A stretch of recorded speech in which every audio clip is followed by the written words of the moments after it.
फरमाता है कि इन्ना अंज़लनाहु फी लैलतिल क़द्र, बेशक हमने इस कुरान को शब क़द्र में नाजिल किया। वमा अदराका मा लैलतुल क़द्र, और आपको क्या मालूम कि शब क़द्र क्या है। लैलतुल क़द्र खैरुम मिन अल्फ़ शहर, शब क़द्र 1000 महीनों से बेहतर है। तनज़्ज़लुल मलाइकतु वर्रूहु फ़ीहा बिइज़्नि रब्बिहिम मिन कुल्लि अम्र, फरिश्ते और रूह उसमें अपने रब के इज़्न से हर हुक्म लेकर उतरते हैं। सलामुन हिया हत्ता मतलइल फ़ज्र, वो सुबह रोशन होने तक सलामती की रात। हुजूर नबी करीम सल्लल्लाहु अलैहि वसल्लम ने इरशाद फरमाया, शब क़द्र को जिब्राइल अमीन फरिश्तों के झुरमट में ज़मीन पर उतर आते हैं।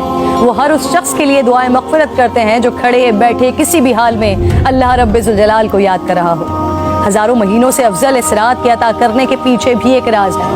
रसूल पाक सल्लल्लाहु अलैहि वसल्लम को साबिक़ा लोगों की उम्रों पर आगाह फरमाया गया, तो आपने उनके मुकाबले में अपनी उम्मत के लोगों की उम्र को कम देखते हुए ये ख्याल फरमाया कि मेरी उम्मत के लोग इतनी कम उम्र में साबिक़ा उम्मतों के बराबर अमल कैसे कर सकेंगे।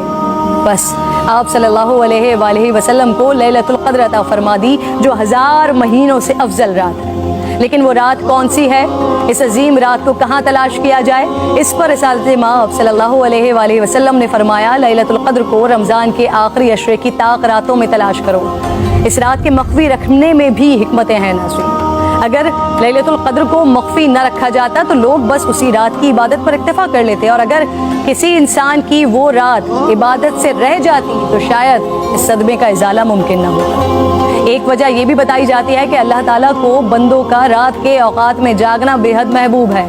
इस तरह बंदे 5 ताक रातों में जाग कर अपने रब को मना सकें। और एक वजह गुनहगारों पर शफकत भी हो सकती है, क्योंकि अगर इल्म के बावजूद उस रात में गुनाह सरजद होता तो उससे लैलतुल क़द्र की अज़मत मजरू करने का जुर्म भी लाजिम आता।